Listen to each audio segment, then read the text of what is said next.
রাজশাহীতে র্যাবের অভিযানে পরিত্যক্ত অবস্থায় ২১টি ককটেল সদৃশ্য বস্তু ও দেশীয় অস্ত্র উদ্ধার করা হয়েছে। মঙ্গলবার দিবাগত রাত 12:30টার দিকে মহানগরীর চন্দ্রিমা থানা এলাকার রেলওয়ে মাঠের উত্তর পাশে একটি লেবু বাগানে অভিযান চালিয়ে এসব উদ্ধার করা হয়।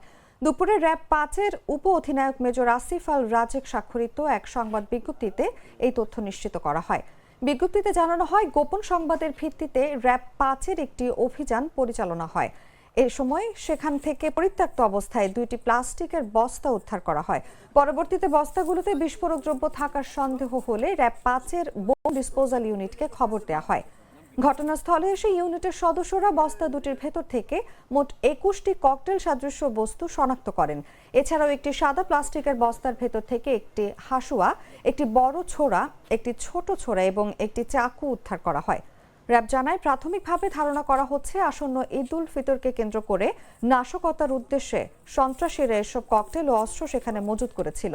উদ্ধারকৃত ককটেল সদৃশ বস্তু ও দেশীয় অস্ত্র পরবর্তী আইনগত ব্যবস্থা গ্রহণের জন্য থানায় হস্তান্তর করা হয়েছে।